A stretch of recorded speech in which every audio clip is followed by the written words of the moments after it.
वही संसार में आपका एक बार फिर से स्वागत है। दोस्तों, आज हम अपने इस वीडियो में आपको बताएंगे परिवर्तनीय एकादशी के बारे में और साथ ही साथ हम जानेंगे कि भगवान विष्णु कितने महीनों के लिए सोते हैं।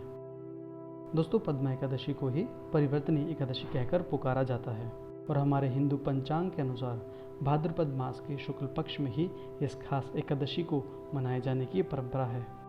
वही हमारी धार्मिक मान्यताओं के अनुसार परिवर्तनीय एकादशी के शुभ दिन ही भगवान विष्णु निद्रासन में अपनी करवट बदलते हैं और कहा तो यह भी जाता है कि इस व्रत को करने से भगवान विष्णु बहुत खुश होते हैं और उनकी कृपा भी अवश्य मिलती है।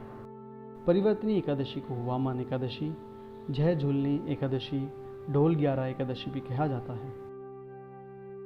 अब हम आपको बताएंगे कि भगवान विष्णु कितने महीने के लिए सोते हैं। दोस्तों, कहते हैं कि भगवान विष्णु पूरे 4 महीने तक सोते रहते हैं, जिसमें है आषाढ़, सावन, भादो और आश्विन। बता दें कि यह 4 माह चातुर्मास कहलाते हैं और भगवान विष्णु देवोत्थानी एकादशी को अपनी नींद से जागते हैं। ऐसे में वह भाद्रपद माह होता है जब शुक्ल पक्ष के दिन भगवान विष्णु सोते हुए करवट लेते हैं, इसलिए इसे परिवर्तनीय एकादशी भी कहा गया है। यूं तो इस एकादशी को वामन एकादशी भी लोग कहकर पुकारते हैं। तो दोस्तों, हम बात करते हैं कि परिवर्तनीय एकादशी के दिन भगवान विष्णु के किस रूप की पूजा की जाती है। दोस्तों, कहते हैं कि इस दिन भगवान विष्णु के वामन के रूप की पूजा की जाती है और इस एकादशी के दिन खास करके भगवान विष्णु के वामन अवतार की कथा भी सुनी जाती है।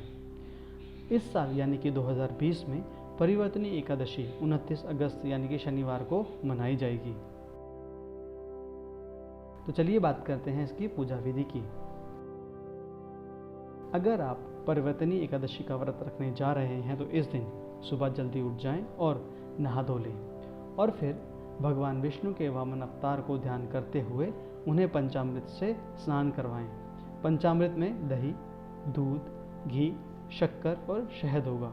इसके बाद आप गंगा जल से भी स्नान करवाएं और भगवान विष्णु को कुमकुम अक्षत भी लगाएं।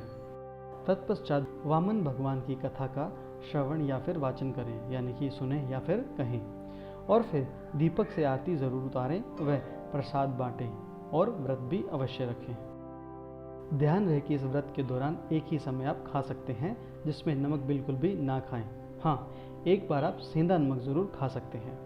भगवान विष्णु के पंचाक्षर मंत्र ओम नमो भगवते वासुदेवाय, इसका यथासंभव तुलसी माला जाप जरूर करें और इसके बाद शाम के समय भगवान विष्णु के मंदिर अथवा उनकी मूर्ति के समक्ष भजन कीर्तन का कार्यक्रम अवश्य करें। इस एकादशी के पवित्र दिन भगवान विष्णु के साथ साथ महालक्ष्मी की पूजा करना ना भूलें। बता दें कि ऐसा करने से आपके जीवन में धन और सुख दोनों की प्राप्ति होगी व साथ ही साथ परलोक में भी इस एकादशी के पुण्य से उत्तम स्थान मिलेगा। वहीं बताते चले कि पद्मा एकादशी के विषय में हमारे शास्त्रों में यह कहा गया है कि इस दिन चावल, दही व चांदी का दान करना बहुत ही शुभ और फलदायी माना जाता है। हाँ, जो लोग किसी भी कारण से यह पद्मा एकादशी का व्रत नहीं कर पाते हैं, उन्हें भगवान विष्णु के विभिन्न अवतारों की कथा का पाठ जरूर से करना चाहिए। विष्णु सहस्त्र नाम एवं रामायण का पाठ भी आप कर सकते हैं और भगवान विष्णु से आशीर्वाद प्राप्त कर सकते हैं। तो चलिए अब बात करते हैं परिवर्तनीय एकादशी की कथा के बारे में। एक बार की बात है जब राजा बलि ने अपने प्रताप के बल पर तीनों लोकों पर अपना अधिकार कर लिया था। फिर क्या, अब आया वह दिन जब भगवान विष्णु ने राजा बलि की परीक्षा लेनी चाहिए। राजा बलि किसी भी ब्राह्मण को कभी भी निराश नहीं किया करते थे। ऐसे में वामन रूप में भगवान विष्णु ने राजा बलि से 3 पग जमीन लेने का वचन मांग लिया था। फिर क्या, भगवान विष्णु ने 2 पगों में समस्त लोगों को नाप लिया था और तीसरे पग के लिए कुछ भी नहीं बचा था। तो राजा बलि ने अपना वचन पूरा करने के लिए अपना सिर वामन ब्राह्मण के पैर के नीचे रख दिया। राजा बलि पाताल लोक में समाने लगे।